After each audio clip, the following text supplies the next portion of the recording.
Number 6, welcome to the session, and the topic is all about dealing with uncertainty. But now we're going to go and we're going to discuss engagement. Why is this so important?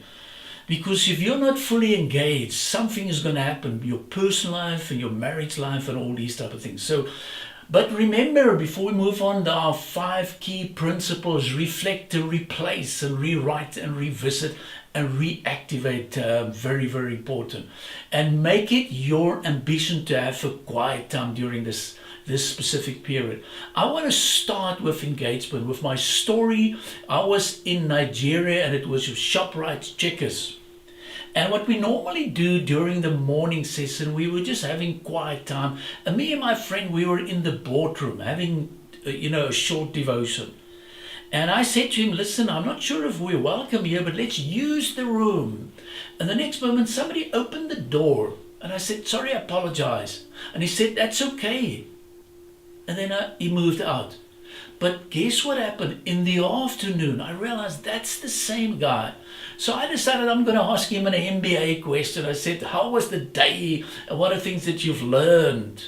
And talk me about the customers. And he said, and he looked me in the eyes and said, what I've learned, it's a great thing to start your day with devotion.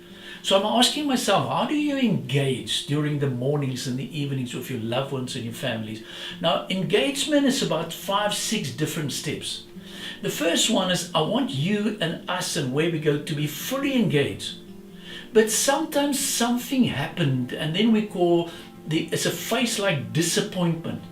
If you don't fix disappointment, it's going to be discouragement. After discouragement, there's distance. And then there's disconnect and discord, and then finally fully disengage. And why is this so important? I was lecturing in London one day with a business group, and I used this theory. And the guy said, Mario, can we discuss this? And I said, why? And I understand what is typical wrong in that situation. So we talk about fully engaged. If you're not fully engaged, the next phase is, because there's maybe secrets, there's not always closeness, you go into disappointment. And I know there's going to be personality differences and all these type of things, but please, I want each and every one of us to be fully engaged and to look at reasons and things, what is causing disappointments. Because disappointment is going to happen. I know it. Because, sometimes it's painful, it's sometimes unavoidable. But if you don't fix disappointments, there's going to be discouragement. In other words, we don't understand each other. There's some gaps. And it's often a lot of me focus, me, and me.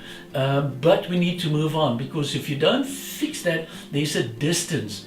We are strangers. We are not one as a team. There's, if you think about the temperature, it's like you see it's cloudy, and we're keeping away some real thoughts for each other. And then we move on to the next phase, is disconnect. We don't trust each other, and the communication is only intellectual communication. Now, those type of things are dangerous, because the final stage is discord, it's open conflict, and then finally you will see emotional disengagement. And what we really need during times like this is we need to be fully engaged. If there is disappointment, sort it out, see where it's coming from, what are the issues and what we can do about it. Because I want to quote specifically towards the end of this session, Psalm 86 verses 9 and 12. Teach me your way, O Lord, and I will walk in your truth. Give me an undivided heart. So if you're thinking about, engagement, do you have that undivided heart? Yes or no? Powerful. So I want you to be strong and courageous. That's Joshua 1 verses 9. Do not be terrified. Do not be discouraged. So we're living in a world today with lots of changes, lots of uncertainty, and we're not always fully engaged. So let me check if you are fully engaged. What are the problems that you are facing right now? Right now. Think about it. Are you fully engaged? What do you see? What are the issues? And I want to repeat this. Listen, this is not only information, but it's more than application, because learning is one thing, but you need to apply it to make the difference. And I know, and I want to repeat, life is too short. Make every day count. Look at the way that you are engaged. What else can you do? Because I want you to be thankful. I want you to live in hope. I want you to fulfill your purpose. I want you to be your best in whatever you do. I want you to give your all. I want you to put others first. I want to focus on the eternal, and I want to attack each day specifically now of all these uncertainties. So I'm asking myself, where do you stand? Let me summarize. Are you fully engaged? Disappointed? Discouraged? Yes or no? The distance? Disconnect? Discord? Are you fully disengaged? And I don't want you to be there. So keep on making a difference. We've got some brilliant material. It's called Advancing in the Midst of Adversity, and make sure that you work for that additional information. Go and make the difference.